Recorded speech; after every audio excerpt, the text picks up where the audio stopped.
Again, in the Dynasty Roundtable in the chat. The chat's already popping off tonight. We have producer Jay, as always, in the chat.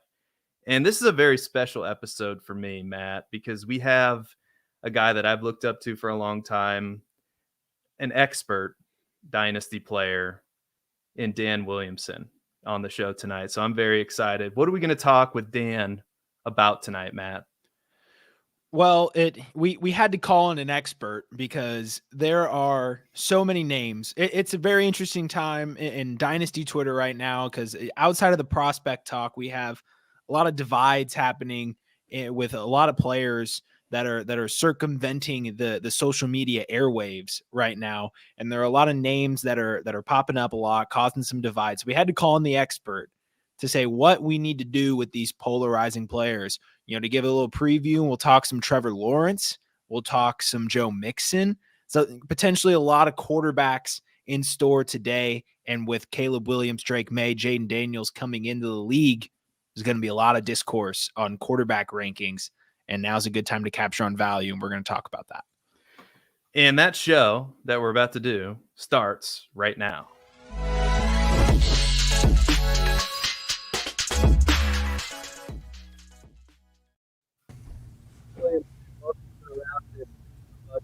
For joining us this evening. Right off the bat, is there anything that you want to promote before we get going here? Anything that you're working on at PlayerProfiler? Man, I'm happy to be part of the team here at PlayerProfiler. I've been working on a series, I kind of call it the State of the Union for all of the teams in the NFL as far as like free agency and, just kind of just to kick off the offseason and figure out what's going on with each of these teams, what their moves are likely to be, so I can try to get ahead of my league mates and, make some trades maybe in Dynasty and Best Ball, pick up some real values before everybody else figures it out. But that's basically the idea of the series, is just get out in front of everything and try to figure it out first. So I've been enjoying putting that series together. We've got one that's out on the site. I've got two more in the can and working on the rest of them. We're going basically division by division and across both conferences. Yeah, if you guys aren't familiar with Dan's State of the Union, he breaks it down by division. If you're a Dynasty gamer, it's a must read. I mean, it really is. And I'm lucky enough I get to edit these pieces. And tonight we're going to talk about the more polarizing players in Dynasty, some of the players that maybe Dynasty gamers aren't familiar, aren't sure of what to do with, or what direction should they go. And a lot of it's team, it depends on your team, but all things considered, these are big decisions Dynasty gamers are going to have to make in the off season. So Matt, which player? You said Trevor Lawrence. Why don't we start there? And I'll kick it right to you, Dan, because this is a quarterback that has probably fallen down most people's Dynasty rankings here after this past season. But you could make the argument, that he was playing hurt, especially toward the back half of the season. So what do you think about Trevor Lawrence? What should Dynasty gamers do with him? Yeah, I think Lawrence is a buy. And, just to get into the whole concept of buying and selling in Dynasty, if you aren't buying when the price is a little beat up, you probably aren't doing it right, because everybody's kind of chasing the same few people. You go out on Twitter, Chase Evans is a buy, Chase Evans is a buy, Devon A-Chain is a buy. These things that we know, everybody is interested in owning those players, which means the price of them is going to go way up. But if you have a Trevor Lawrence and you can roster him and you can pick him up for cheap, why wouldn't you? Because you know what? He's got all the skills. He was an elite quarterback coming out, an elite prospect anyway, who got a terrible, dealt a terrible hand basically by the Jaguars with the coaching situation his first year. Second year began to really put things together, and then third year, he had some injuries going on, and so that made it a little bit difficult for him. But I think he's got what it takes. So sometimes you got to stick your neck out a little bit.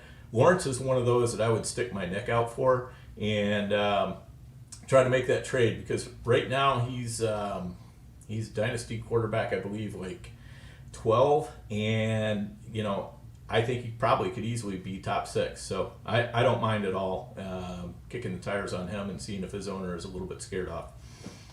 Yeah, Matt, what do you you're pretty right on point here with Dan, aren't you? Because we've talked about this before too, Trevor Lawrence.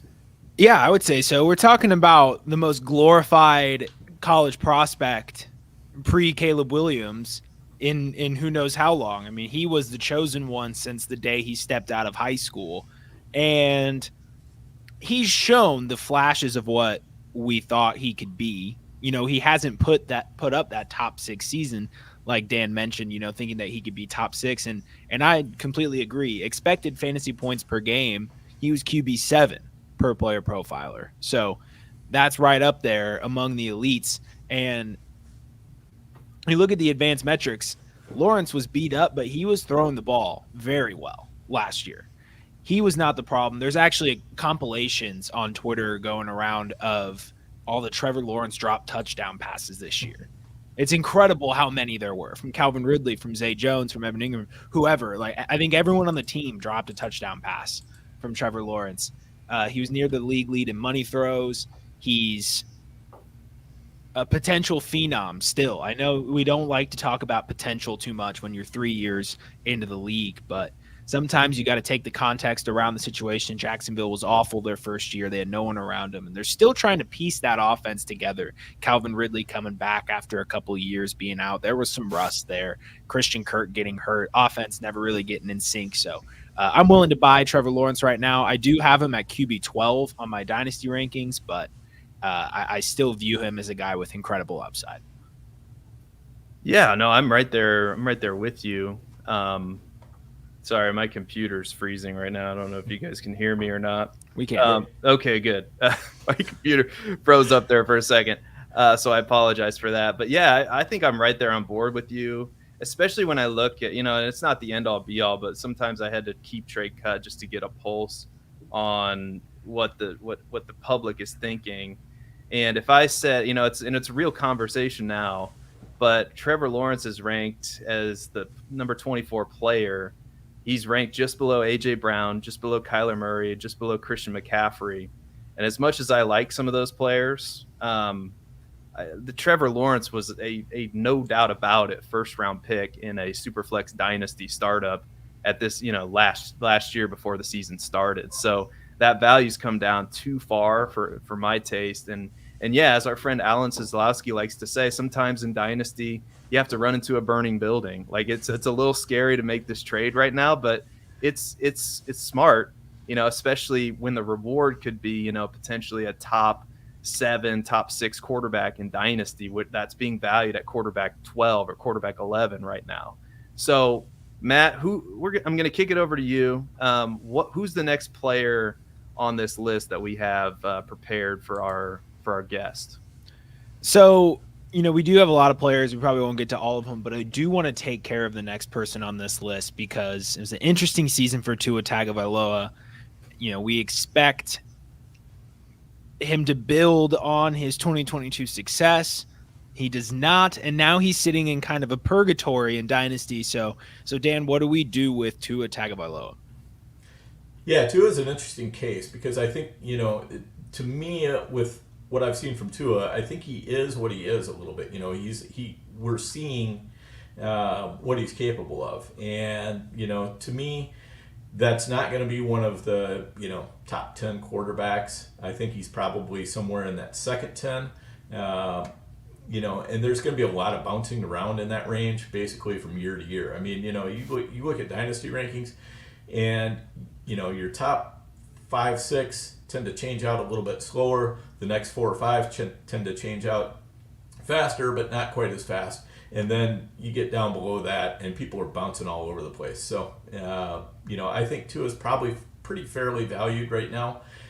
And it's just, if you've got a strong belief in him, then yeah, now is a good time to go out and get him. If you think he's going to turn into a top 10 quarterback or something like that, go out there and do it. Don't just listen to what we're saying, but follow your own gut on that as well.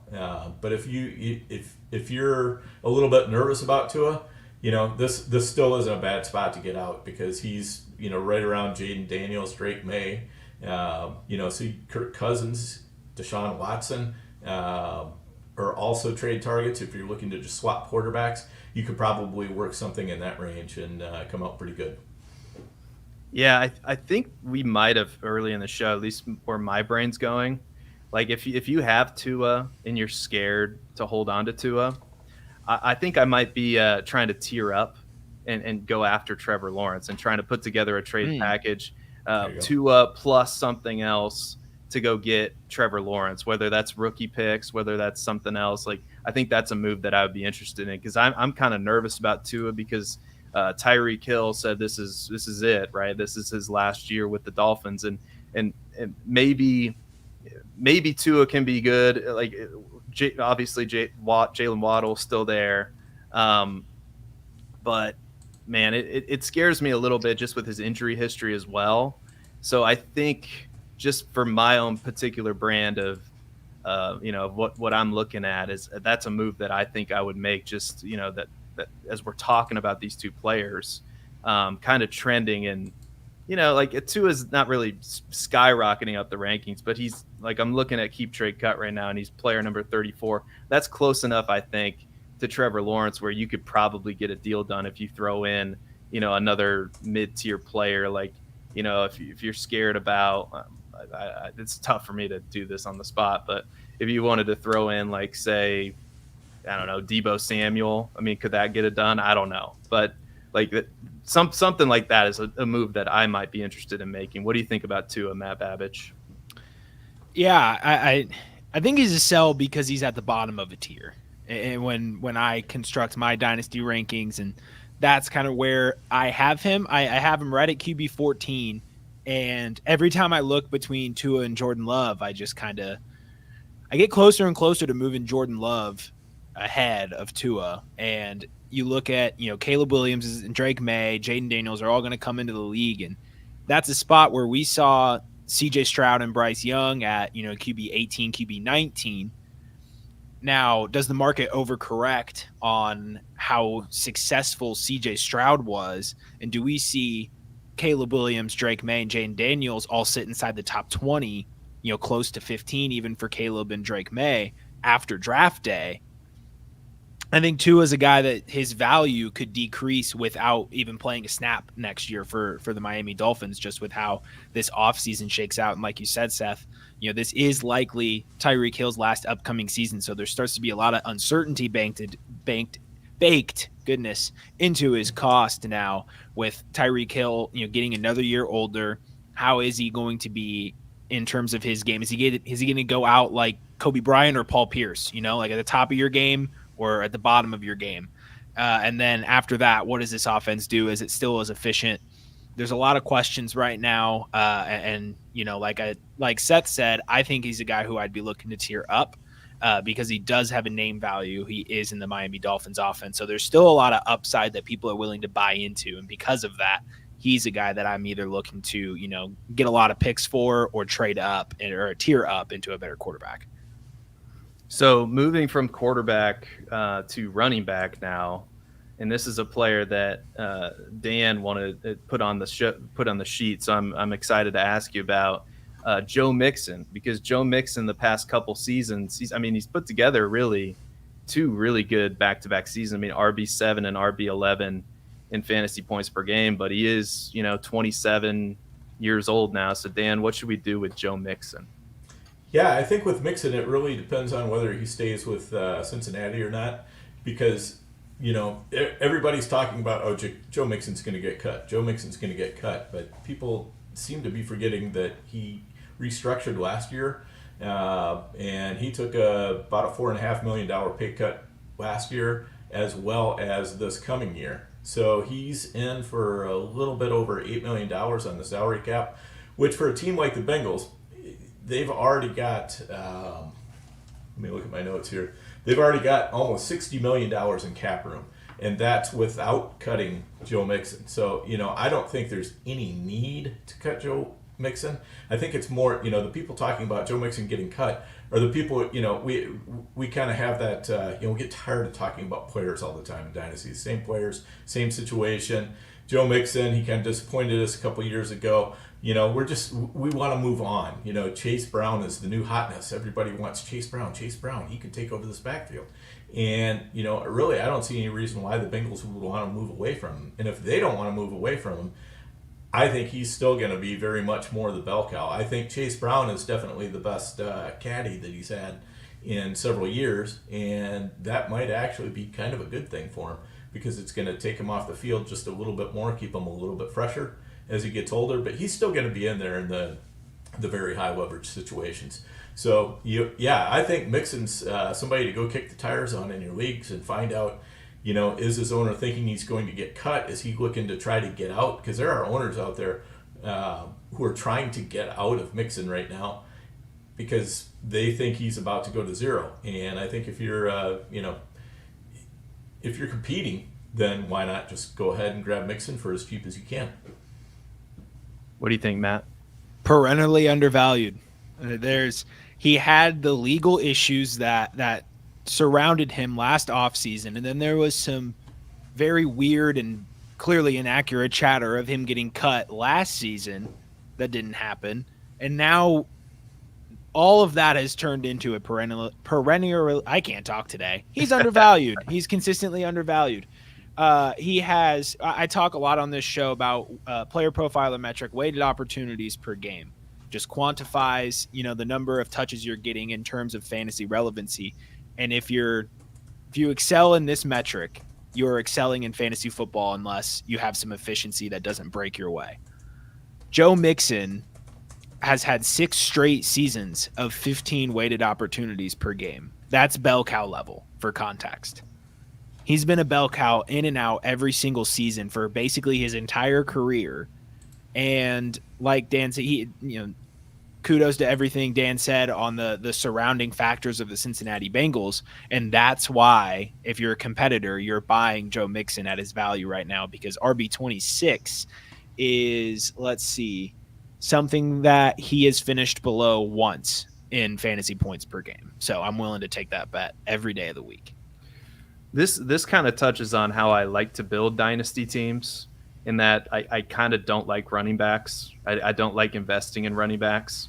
And so how I get running backs is exactly like the kind of running back that Joe Mixon is in dynasty. He's 27 years old. He's not going to cost me an arm and a leg, and he could potentially be that cherry on top of my dynasty team that could push me over the edge. That isn't going to break the bank. So, and like David Montgomery was my favorite player to add last year for that same reason. A lot of people were, Jahmyr Gibbs coming in, they draft him top 12, and I, look what Jamal Williams did in that Detroit offense last year. And, that was my whole premise behind that. So I think, Joe Mixon is that kind of player. Dan, anything else on Mixon that you want to add? Yeah, one thing about Mixon is, I take a look at the best ball rankings and what's going on at best ball. I'm playing a lot of, I'm doing the Never Too Early best ball tournaments on FFPC, doing some drafting on Underdog, all of that. And it's really interesting to see where these players are. Like Joe Mixon is running back 23 on FFPC, and Chase Brown is running back 35. And, so, that kind of tells me where the sentiment is, at least amongst best ball players. And there's a fair amount of dynasty players who also play best ball. So I like to use best ball rankings to kind of inform me of what might be going on in dynasty as far as valuation goes. And then, it also kind of flows back the other way. Sometimes I see people's values getting beat up on best ball, and I know what I know about skill level and everything else from dynasty. So I will start drafting them as well. So it's kind of one side informs the other, and if you kind of have a little bit of a hand into both, it makes it a little bit easier to figure out what's going on. Yeah, that's something I'm going to have to add to my process. That's something I'm learning right now, is looking. I do pay attention to best ball rankings because I do play best ball. But as far as like I'm kind of surprised that they're so close, and that's I would guess, if I had to venture a hypothesis, it's because we saw Chase Brown, in flashes and spurts toward the end of the season, and those are things, those are micro edges that you can find in Dynasty where, the value is probably too high on one player and probably too low on another.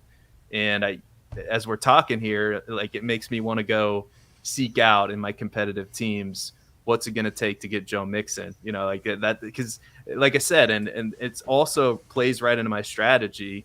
And it's not that I don't like running backs, but it's just, to me, that's the way I prefer to build a lot of my dynasty teams.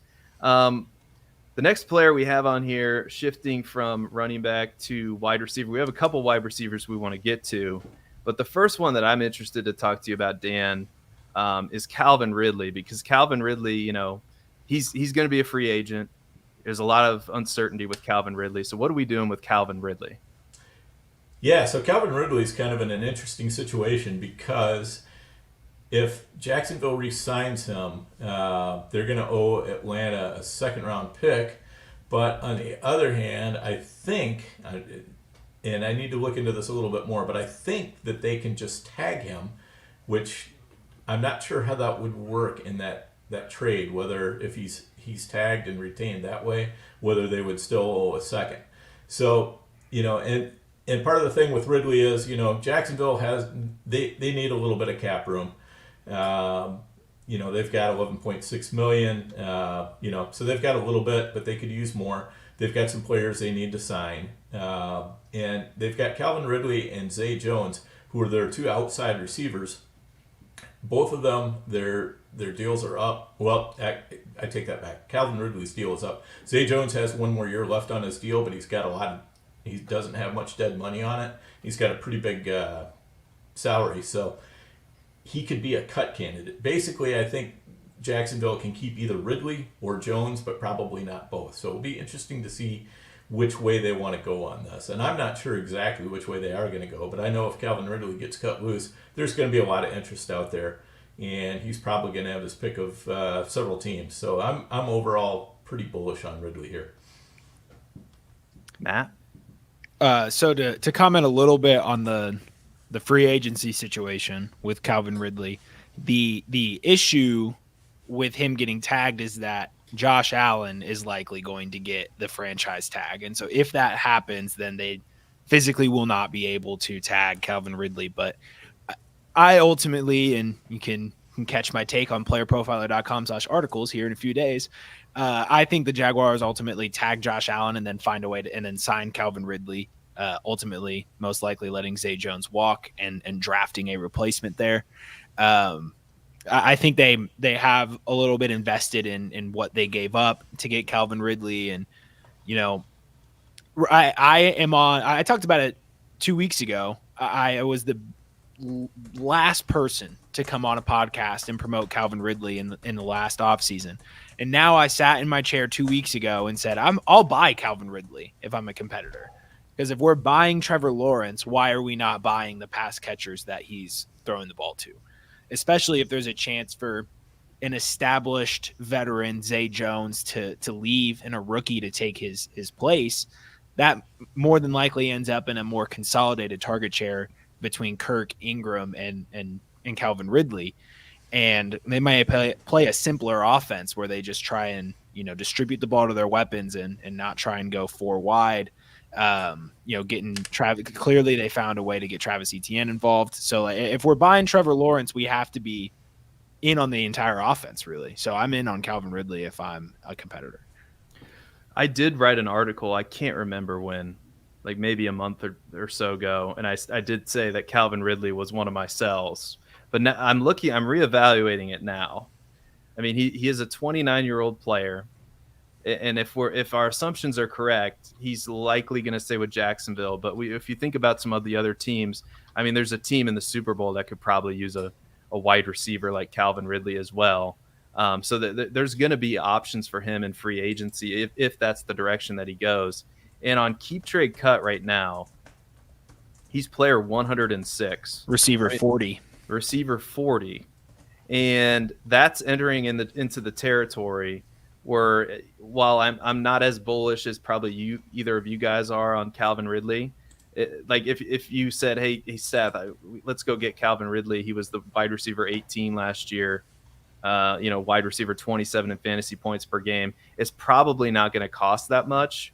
So, and the upside to your fantasy team, the more I'm listening to you, the more I'm open to the idea of adding Calvin Ridley to your dynasty team, especially if I'm in on Trevor Lawrence. So, maybe I'm thinking about changing my mind here, but I'll still stick with my original position in the article. But good points all around for sure. If Calvin Ridley gets, he had a 40% red zone target share last year. If he gets a 30+ red zone target share again, I will bet somebody money that he has 12+ touchdowns. Let's see, how many touchdowns did he have this year? 8. Okay. Yeah. Okay. A 9.4% touchdown rate, which isn't astronomical. It's actually fairly middle of the road. So I think there's an outlier. We could have an outlier season with Calvin Ridley here, like we saw in 2019. Yeah, and the buzz coming into the season, if you guys probably remember, he was he rose all the way up to the back half of the second round, early third round in those redraft best ball rankings. Did you do that, Dan? Was that your? I mean, I don't know that I did it, but I was not scared off by that price. So yeah, ultimately it wasn't the worst move that I made, but it certainly wasn't among the best. Yeah, well, it seemed like a good. I will say, like, the training camp buzz was real, and it really looked like he was going to have a breakout season. And then that first week happened, and he just went nuts, and everybody, I didn't do my victory laps on Twitter, I don't think, but I was certainly doing victory laps in my living room on the Calvin Ridley shares, and that kind of fell off a cliff for a long time. So it was basically if you could handle the middle of the season, then he came back to bail you out at the end. But I think Ridley's one of those players that they run into that area where their productivity is worth more than their price in Dynasty. So if you have them, you might as well keep them if you're a contender. And if you don't have them, it's worth going and getting them. But you have to be careful not to go out and get all those guys, because then all of a sudden you end up with an ancient team that's going to completely fall apart in another year or two. But, one or two of those as a targeted acquisition can definitely help you out. Yeah, I'm remembering this now because we're talking about it. Okay. I got a trade in my inbox that I could not hit the reject button fast enough, and the guy was offering me Dontavian Wicks for Calvin Ridley. It's like, it's going to take a little bit more than that to get Calvin Ridley from me. So, although I kind of do like Dontavian Wicks though, but anyway, yeah. I had a similar take, Dan, but about Jordan Love. I think I said Jordan Love was terrible multiple times on this show, and I've proven to be wrong on that too. That's probably one of my worst takes. Yeah, Seth, how dare you be the only one of the two of us to say Jordan Love was bad? We have to be careful getting into bad takes here. This show is going to go for hours and hours and hours just on mine alone. So. Well, let's. This is a good time to take our little informative segment break. But when we come back, we have more players to discuss with Dan today. So we have this quick word from the Podfather about Underdog Fantasy. It has been 2 years since Josh Larkey paved the way for fantasy gamers to start expecting positive returns from pick'em games, specifically Underdog pick'ems. And how do you do it? Well, you look at the slate and you find a great shootout or a sneaky shootout. You also look for a shit show game. 3, 4, 5, 6 guys in one game. That's right. You can do it. You can do it.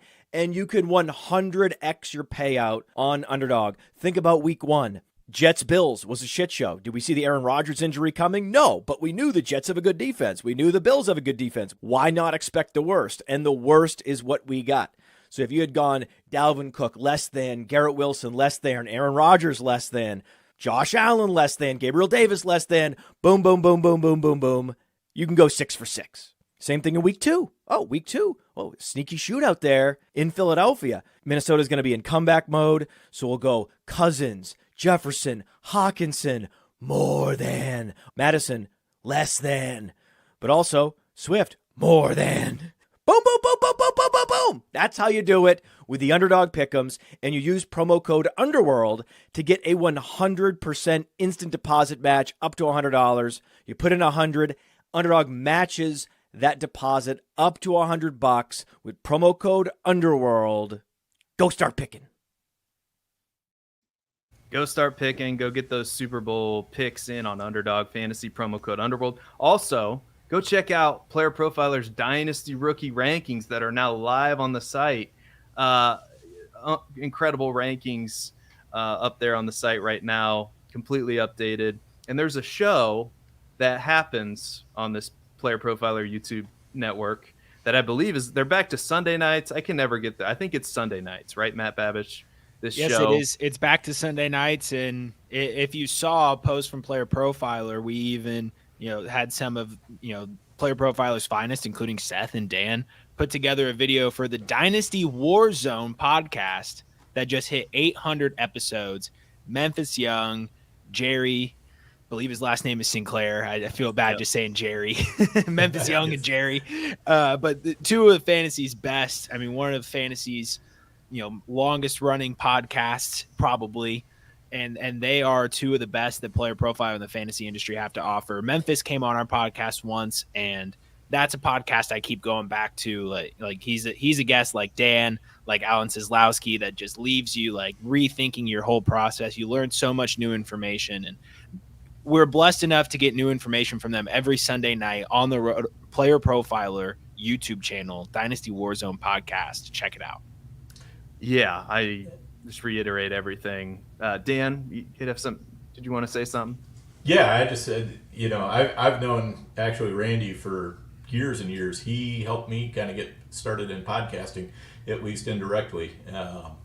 He helped JD, who was my partner on the Goat District podcast, get going, and then JD brought me on. And so, and we've both appeared on the Warzone many times. We've had Randy on our podcast many times, and I play in, I think it's 2 or 3 leagues with him right now. So it's a lot of fun. I'll tell you what, Randy is a guy who is so sharp. I mean, it's one thing to listen to a podcast. It's another thing to be in a league with him, because you're not putting anything over on him. So it's, trying to make a trade with Randy it's difficult stuff, because you're never gonna get the upper end. All you can do is just hope that you're gonna come out even on it. Yeah, no, he's amazing. He's one of my favorite guests that we've had on this show, for sure. And they've done like 800 episodes now. 800 episodes. I don't even want to know how old they are. Like, to do 800 episodes, one a week. But that's incredible. I couldn't believe it when I heard it. So everybody needs to go check that out on Player Profiler on the YouTube channel here on Sunday nights. But Matt, what player is up next on that list we have? Well, it's not really a fair question to ask because we took care of the first 2 people and then like 4 of the last 5. So it's really like who's in the middle of the list. There's one name that I highlighted because I do want to talk about him. Dan, when we were talking about Tua, you talked about kind of after you get past like QB 15, there starts to be a lot of guys that are just bouncing up and down all over the place. And so this quarterback kind of fits that bill. Will Levis right now on Keep Trade Cut is quarterback 20. He's in a situation where he's going to get a new offense. I believe they signed Cincinnati's passing game coordinator, and things could look a lot different in Tennessee next year. Is Will Levis a buy currently at QB 20? Yeah, I think Levis is a buy right now just because there's so much we don't know about him, and his value is low enough that, if you're wrong, it's not that big of a deal. It's not going to be a big loss. But if Levis does put things together, and we got Brian Callahan as the head coach there, who did come from Cincinnati, and that makes it very interesting because I think they're going to be a lot more pass heavy than what they were before. I mean, Cincinnati is not quite as pass heavy as sometimes people want to believe that they are, but they're certainly more pass heavy than what the Titans have been. And I think he might be able to help out Levis a little bit as well, as far as just learning how to play the position. So I like Levis, as a nice little buy low candidate there. The only question is, a lot of times, his manager is the guy who was already the truther on him. You know what I mean? Like, he was the guy, he may not have changed hands since the rookie draft. And if that's the case, then probably, the Will Levis truther in your league is the guy who's got him right now. So it can be a little bit of a tough buy, but it's certainly worth checking out.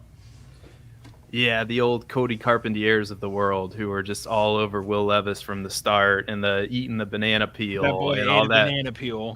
All drinking the mayonnaise or whatever he does, I don't know, but Eating banana peels. Yeah, I think I agree. I think it's a good shot to take, especially. I mean, he's one of these quarterbacks. If you need a quarterback, especially in a super flex league, that is not going to cost you much. Like you said, it's not going to kill you if you're wrong.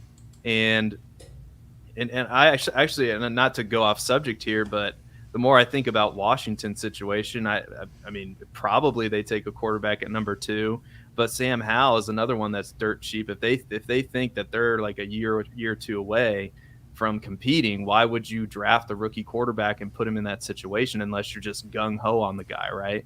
So it's going to be interesting to see what Tennessee does and how they build around Will Levis. But I think I agree. Like, Will Levis is down at quarterback 20 at that price. I'm totally in. But what say you, Matt?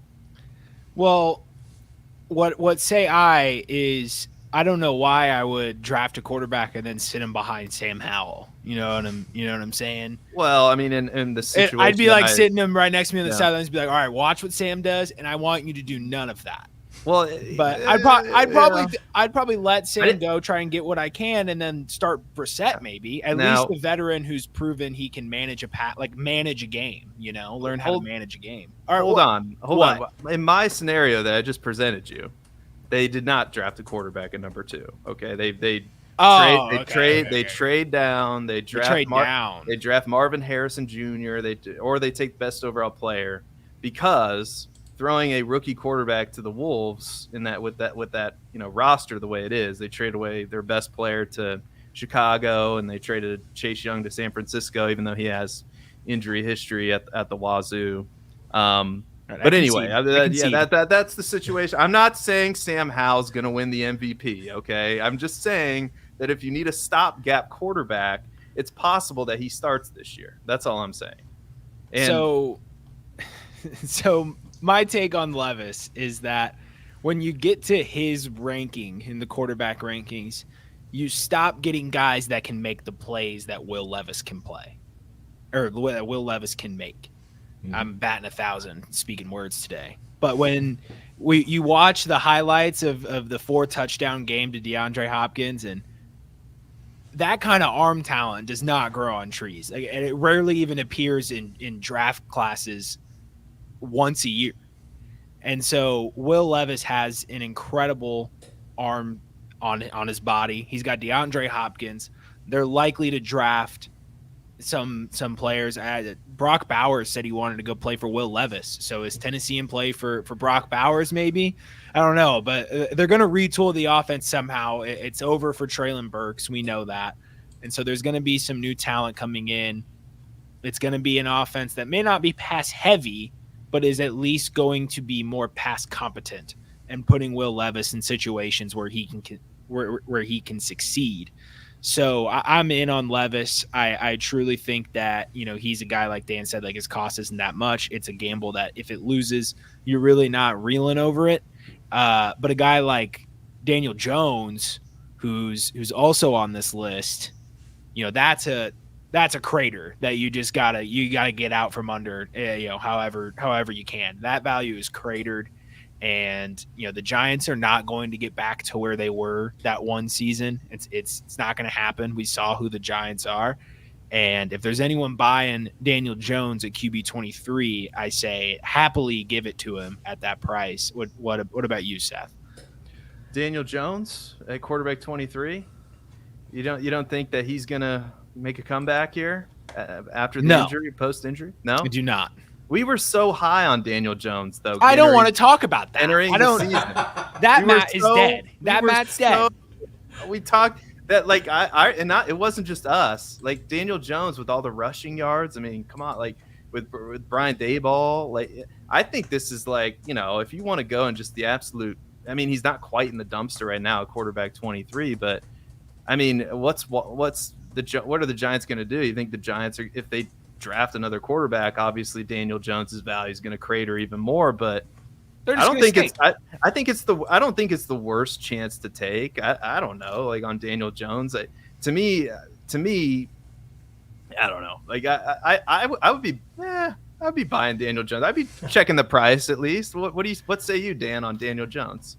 You know, one of the things I've learned over years and years and years of playing fantasy football is that, you know what, players are never as good as they look when they are at their best. You know, when they look their best, and they're never as bad as they look when they look at their worst. So, I think we definitely saw both halves of that with Daniel Jones. 2022, Daniel Jones, we saw the absolute top. We saw, you know, what's probably going to be his, career year. Last year was an absolute, you-know-what show. Yeah. So I don't know if you guys curse on this one or not, but yeah, go for it. Yeah. Yep. Anyway, no, I've never said a curse word on this podcast. I don't. All right. So anyway, it was a shit show. I think it has to be better than last year. It has to be better than last year. You know, so if you're looking to, you know, if you're looking for distressed assets, then Daniel Jones is probably one of the most distressed assets that you can possibly get. And again, it's, you know, it's not going to cost you much to get him. And if he does kind of put it back together a little bit, you can probably, even if you don't like him long term, you can probably flip him for a little bit of a profit. Yeah. So let's shift to a wide receiver that Dan put up here, and I'm interested to hear what you have to say about this, Dan. DeAndre Hopkins. What are your thoughts on DeAndre Hopkins going forward? Yeah, so, you know, we were just talking about Tennessee, so I thought it'd be interesting to talk about Hopkins because he's, I think, in a really interesting situation. You know, he's got a cap hit of $17 million. There's only $7 million in dead cap if they release him. So, you know, Tennessee could let him go. Obviously, you know, they'd probably like to have great weapons around Will Levis, but does DeAndre Hopkins really want to stay? That's going to be the question. You know, because if he doesn't want to stay, he can really, I think, force his way out pretty easily. I mean, all he has to do is pull the diva wide receiver bit and become, you know, totally impossible to work with. And if that happens, you know, when you got a guy who you can save $10 million of cap space on, you're probably just going to let him go rather than let him ruin the team. So I'm going to be interested to see what DeAndre Hopkins decides here. I think he's probably going to take a little bit of a look and see what the new management is planning to do, see how he's going to fit into that. But on the other hand, you know, would surprise you if he wants to go out and, you know, sign with the Chiefs or something like that and see if he can win a Super Bowl. You know, that wouldn't surprise me either. So I'm interested to hear what you guys think about Hopkins. Do you think he's likely to want to stay, or is he more likely to want to go? I think that depends. You would think that he would want to go try and win a Super Bowl.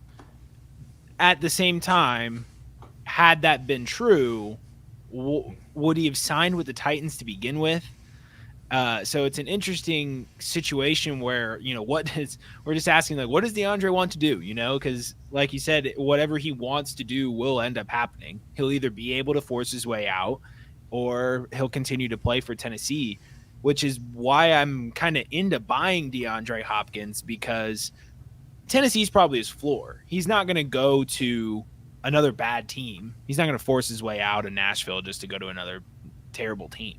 So, you know, he finished at wide receiver 29 last year in the midst of, you know, some Ryan Tannehill, some Malik Willis, and then, you know, some hurt and healthy Will Levis. So not a lot of consistency there at the quarterback position. You could tell that there wasn't the chemistry that, you know, you would want between your fantasy wide receiver one and his quarterback. But looking at keep trade cut just to get a read, and here's where keep trade cut kind of gets interesting is DeAndre Hopkins is at wide receiver 56, and I just am questioning whether anyone's actually going to sell at that price because they know what they have. And even if you are a tanking team with a DeAndre Hopkins that you can't seem to get rid of, people just aren't going to give him away for, a mid to late third or something like that just because they need to get rid of him. That's the slight, whether it's for good, for better or for worse, it's the slight arrogance of that holder where it's, look, I can't give it to you for something that useless. It's DeAndre Hopkins. So regardless, I don't think he's worth too much more than a late second across the board. And in that situation, if I'm a competing team, we talk about it in the real NFL all the time, just kind of selling your soul for the championship, right? And if DeAndre Hopkins, who has big playability and is attached to a big play arm, could be, that upside or even the depth piece that puts you across the finish line, that's a better shot to take than a late second round rookie pick, which has such a wide spectrum of outcomes that, you want to ride with the certainty if you're a competing team. Yeah, I tried to look while you guys were talking to the box score for answers, and I don't think I really found any because it was really when Will Levis took over in week 8, that was when he went absolutely bonkers for 3 touchdowns, finishes the wide receiver 2 on the week. DeAndre Hopkins had 34.8 fantasy points that week. But then the next week he was wide receiver 27. The week after that, wide receiver 57. The week after that, wide receiver 18. Then he had a wide receiver 5 week in week 14. But then right after that, right back to wide receiver 78, wide receiver 80 after that. So kind of up and down. But again, at that price, I would say like a late second feels just about right. If it just so happens that in your league that a tanking team or a rebuilding team has DeAndre Hopkins and is willing to trade them, I feel like a late second feels like a fair price to me. And there are worse things you can do that you can put in your third flex if you're a competing team, than DeAndre Hopkins, or at least to have him as an option. So I think for a competing team, I think he's a really good play. Even if he does stay in Tennessee, it feels like the better option, maybe the more likely option, is that he does try to move on to a Kansas City or, I don't know, like Detroit or some team that's trying to win a Super Bowl. Like I'm not off the top of my head, I don't know which teams have some cap space that might contend next year, but a situation like that seems to make a lot of sense, and buying him now seems to make a lot of sense too. I know that like one of the rules I put out there is not to buy veterans too soon, but I think this is a different situation where you can kind of foresee like what might happen for DeAndre Hopkins and that his future might be a little bit brighter, and we know what we've seen from him in the past too. So that, I feel like this is one of these rare situations where it is okay if you want to go get DeAndre Hopkins now. I think it's fine. I think that's a good thing to do if you're a competing team. One player I did want to talk to you about is we have Dan for about 8 more minutes, and then he's got Dan's pulling double duty tonight, so you can go check him out on Stack Hunters after this show with Bradley Stalder. That's another great show. I'm sure they'll talk about their best ball teams. They're never too early, best ball squad, so I'll have to tune in for that. But before we get you out of here, I did want to talk to you about George Pickens, because George Pickens, for me, is one of the players that I'm most interested in acquiring this year, because I feel like he's a special talent just in a bad situation. I think Pittsburgh's going to upgrade at quarterback, but I'm interested to hear what you think. Yeah, so the problem with Pickens is his offensive coordinator, because we have Arthur Smith in town now. Oh, yeah. Arthur Smith has never he's never had a receiver in 5 years when he's been running the offense with more than 117 targets. And Pickens was at 106 last year. So that tells me that, there's probably not that much ceiling there for him. And just in general, as far as passing attempts, Arthur Smith's offenses have they've been in the bottom quartile, so the bottom 8 of the league for 4 of the 5 years that he has had control of an offense. So, I really like the talent of Pickens. I think he's, the sky should be the limit with him, could be the limit with him, but not with Arthur Smith in town. I think that's just going to put too much of a limiter on it. I totally forgot that Arthur Smith. I remembered seeing that, and then I thought about it for, not too long. But that is a great point to point out, and you've bummed me out. You have bummed me out. But sorry, Seth. It's okay. It's better to know than not to know. But Matt, what do you think about Pickens? Yeah, so I mean, I'm willing to sell Pickens. I think there's still a lot of hope for what he can be, and he showed promise on a limited basis. There's hope that they're going to get a better quarterback like Fields or Kirk Cousins or Baker Mayfield, somebody, but who knows? Maybe they try out J.J. McCarthy, with their first round pick. There's a lot of ambiguity, and Arthur Smith is in town. My bold take here is this: George Pickens will demand a trade at some point in the 2024 season. He will request a trade. There will be a sideline blow up, and he will request a trade because, we had generational potential talents in Kyle Pitts and Drake London, whom the market seems to be very in on now that Arthur Smith is out of town, and he couldn't find ways to get them involved in fantasy. And are we going to trust him to do the same with George Pickens, who is already streaky, at best, and in an offense where he was actually, kind of trying to be fed?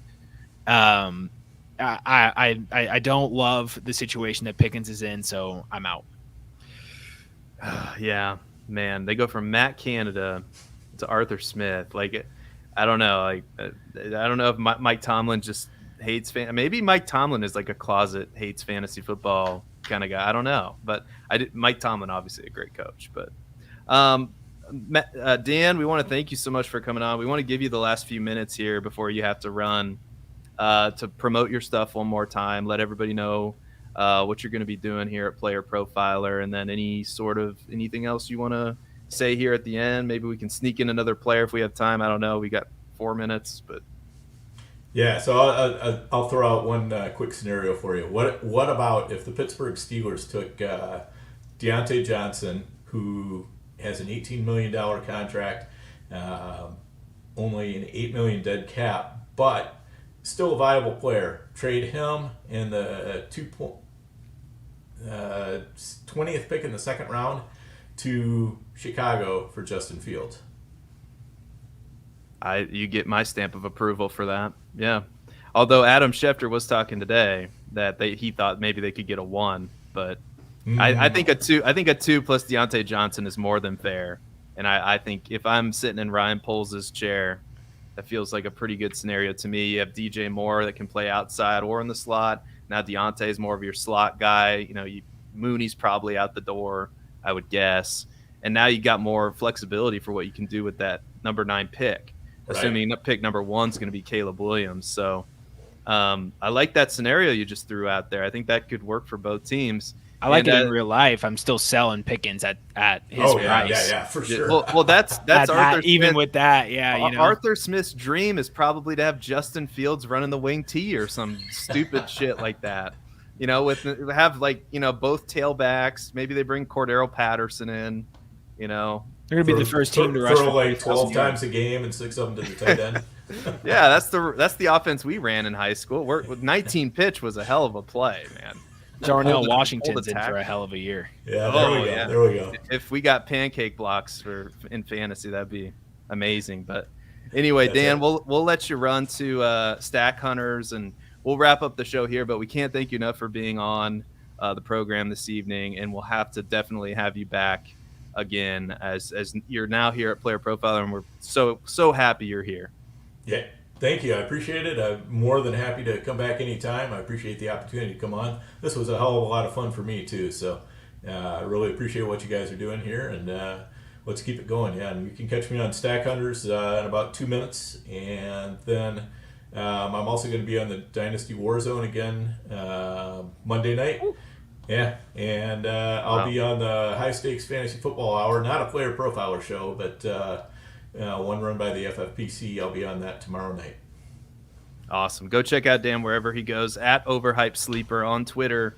Go follow him. Dan, you're the man. Thank you so much. All right. Thanks, guys. We'll catch you later. Take care. All right. That's Dan Williamson, Matt. And I feel more enlightened, and I'm really bummed out that I learned that George Pickens is going to be playing for Arthur Smith this year. I knew that, but I forgot it. And then Dan reminded me of it. And now I have to reevaluate. I'm going to have to take some time. I'm going to have to regroup mentally and figure out how I want to proceed going forward.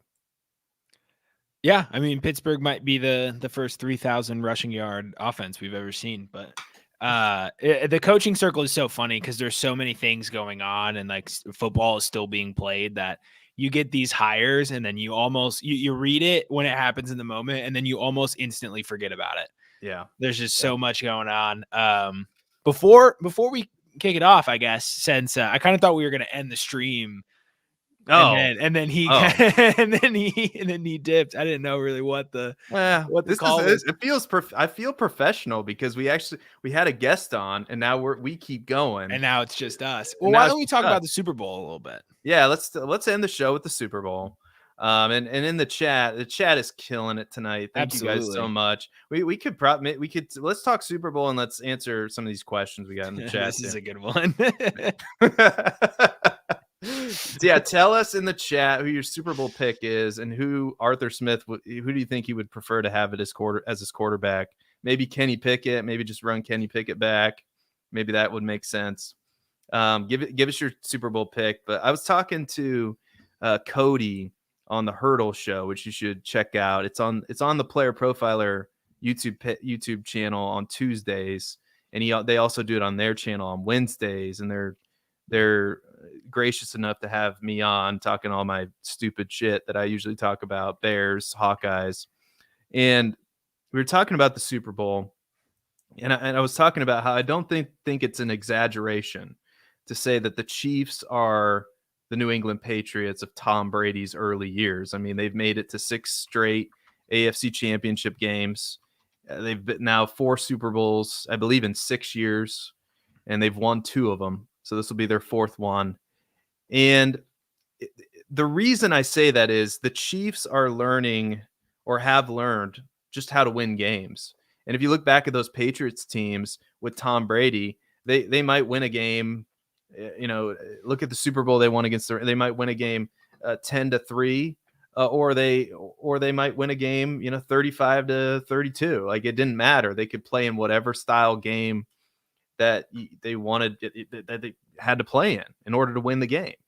And you're seeing that with Kansas City now. They can grind it out with Isaiah Pacheco. They can rely on that defense to win games. They can also have Patrick Mahomes drop back and throw for 300 yards and win the game that way too. Not so much this season. The offense has not been what it typically is for the Chiefs, but it hasn't needed to be because the defense is so good.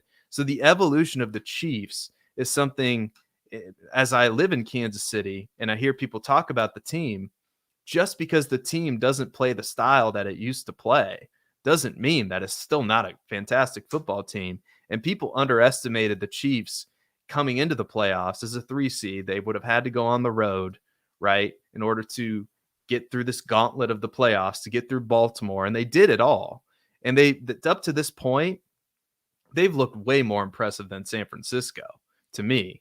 Oh, yeah. And so my pick, that's my long-winded way of saying I'm picking the Chiefs. And I think it's going to be a low-scoring game. I threw out 23-19 on the Hurdle, which I guess it pays out really well on FanDuel, because Cody put it like a small bet on it. And I guess if he wins it, like he wins $400 or something like that. So I'm not advocating that you should go bet on the Super Bowl, especially final score, but 23-19 was a rare score. So I like the Chiefs to grind out a similar type game that they played against the Ravens, where they get up early and they just hold on for dear life. So what do you think, Matt? Yeah, this is an internal struggle for me because I have a problem, not like an actual gambling problem, but You get something like the Super Bowl. I dabble in gambling. You get something like the Super Bowl, and you're like, I gotta feel something, like I want to ride with something.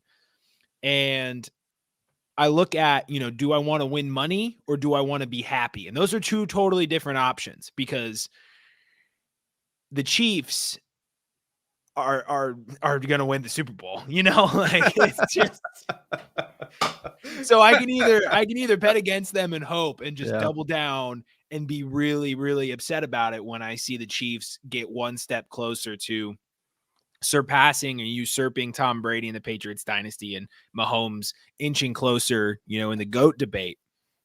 That puts me in an emotional wreck. And I can't do that. The only way to offset that is if I bet on the Chiefs, because at least they won me money. And then if they lose, I'll spend $25 to $30 to piss on the grave of the Kansas City Chiefs for them losing the Super Bowl. So I found the formula, right? I'm betting on the Chiefs. It's the only way to keep me happy no matter what. People in the comments are probably like, do I need to send this guy like some prayers, some heartfelt messages? Do I need to call 1-800-GAMBLER? No, I'm fine. But yeah, you really laid out pretty much exactly why I'm on the Chiefs. So we're kind of in lockstep here on the Super Bowl. And the most important thing is just how often they've been there. And that's why these Chiefs and Patriots teams are so similar now, because Chiefs fans, their season didn't start until the second round of the playoffs. Like that's where they're at now, where it's like, okay, AFC Championship game, time to turn it up. Yep. And this team is so battle hardened that struggles throughout the season, don't matter to them. And we've even heard some really sharp people talk about like teams like the Kansas City Chiefs can afford to kind of, for lack of a better phrase, screw around in the regular season and experiment with things. And then obviously when you're a team like the Chiefs who are struggling, you're not going to reveal your secret weapon until you have to. They didn't really have to until later in the Bills game. And then, more so in the AFC Championship game. And we've seen this offense that sputtered and couldn't get going. They've just been racking up yards against everybody. I know Mike McDonald and the Ravens defense did a really good job of containing that offense, but despite how few points Kansas City actually put on the scoreboard, it felt like they were doing a really good job of moving the sticks. And it was a lot of bend but don't break on the Ravens' part. And we've seen we've seen offenses poke a lot of holes in the 49ers defense, the Packers, the Lions. And if it weren't for these inexperienced teams giving up big leads because they aren't used to the moment, then San Francisco wouldn't even be here. Now, I do think this is a close game. I don't think Kansas City is going to run away with it by any means, because San Francisco, you take a look at their roster top to bottom, they're loaded. They have a great play caller. Their scheme works against everybody for a reason. It's because it's good, and they have a talent around it to execute it to essentially perfection with what we've seen this year out of this offense. So it's going to be a close game. I do lean towards, more of a high scoring game, given the injuries that are on both sides. And I think the Chiefs edge it out, win by 2 to 3 points. And I think they cover. And I'm also taking the over on the national anthem. You have a little insight there. Who's singing the national anthem? I don't know. I've just decided that I'm going with the over. It's country music star Reba McEntire. Okay. So I actually haven't really researched in any of this. Ahan is actually, I did a novelty prop article last year. Ahan's going to do it this year. He DM'd me about it. So be on the lookout for that. That's going to be an awesome read. The under is actually minus 128 at a minute 30.5 seconds. Last year with Chris Stapleton, that was the easiest over. Oh my God. Anyone's hit. But what an incredible rendition. It brought us the best Monday Night Football theme song we've ever had. Oh yeah. No, Chris Stapleton is out of this world talented. Oh, incredible. Just unbelievable. We have a couple questions, then we'll get out of here.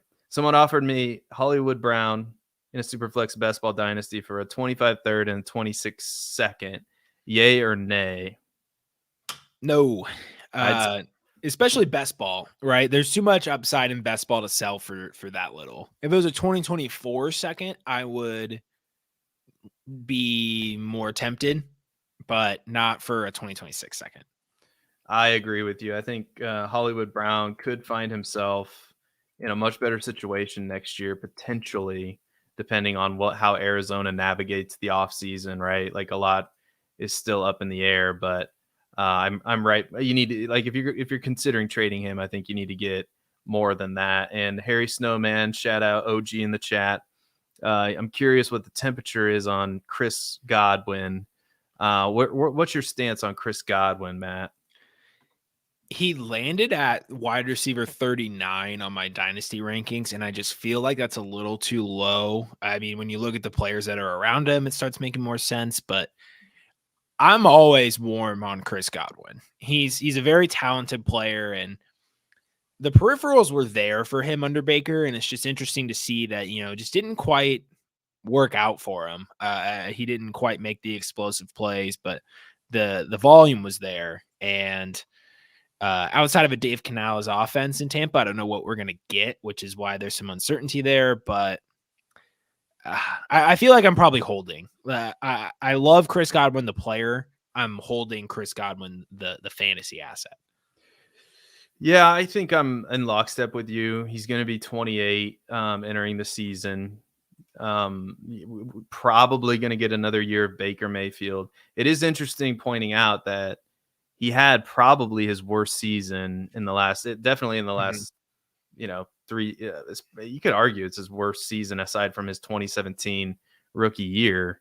Wide receiver 34 in fantasy points per game, wide receiver 28. And played with 2 Hall of Famers. Yeah. Well, Jameis Winston and Tom Brady. Hall of Fame in somebody's book. But so I don't know. Like I probably would lean buy or hold, honestly, because I'm always like, whenever somebody's values down, especially somebody that I think is as talented as Chris Godwin. Also, Mike Evans might be out the door. That's I believe he's an unrestricted free agent. I don't think I don't think so. He is an unrestricted free agent. Sorry, but I don't think he's leaving. Okay, so you think in what they could tag? He's going to get the franchise tag. Okay. So. Okay, but he was courtside at a Houston Rockets game a few weeks ago.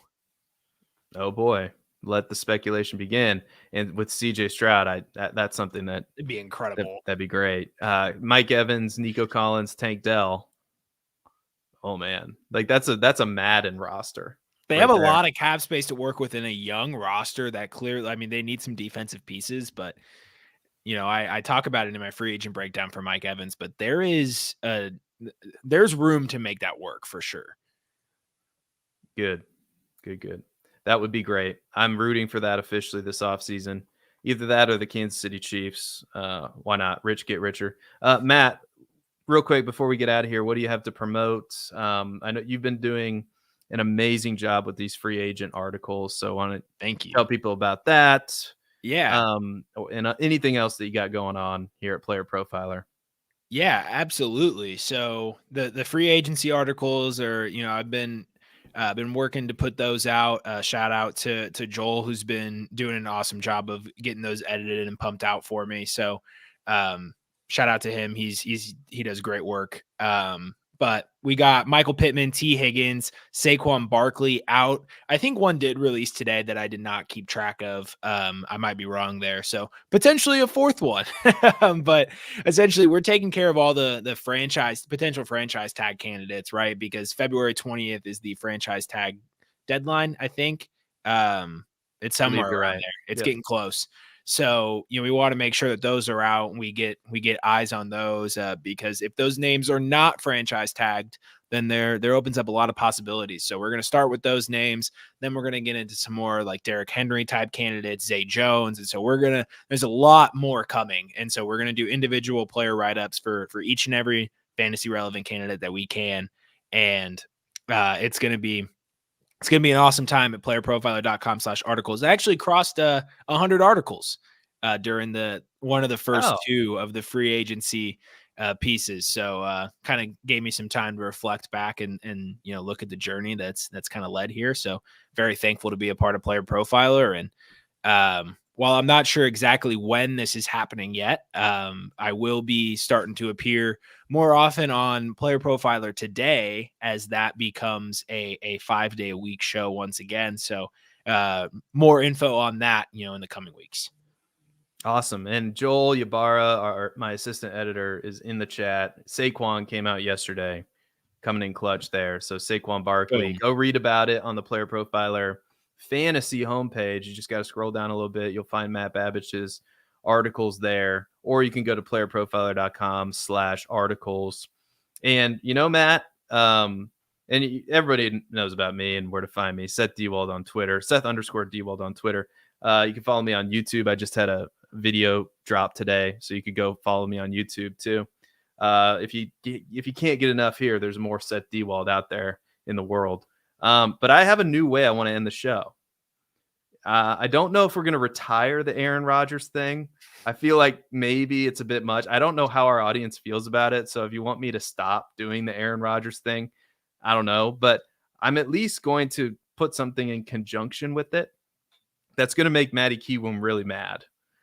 Just so you know, because he gets really upset when we talk about this topic, because Cody and I talk about it all the time. And there's a specific running back from the University of Iowa that looked like a 40-year-old accountant when he was in college, and he averaged like 3.8 yards a carry. And I'm pretty sure, I don't remember specifically, but I'm pretty sure Iowa's philosophy back then was to give this guy the ball up the middle, first, second, third down, and then punt. Like that was their whole offensive strategy, I'm pretty sure. But how I'm going to end the show, all right, I'm going to combine nobody cares about Aaron Rodgers with Wiseman for Heisman. Mark Wiseman. Do you remember Mark Wiseman? We talked about that the first time that we got together with Cody and Maddie. I remember that now. We were off air and we ended up talking about Cody Wiseman for like 10 minutes. Mark Wiseman, but it's okay. Did I say Cody Wiseman? You did. You said Freudian slip there. Yeah. All right. So here we go. Nobody cares about Aaron Rodgers and Wiseman for Heisman, baby. We'll see you next week.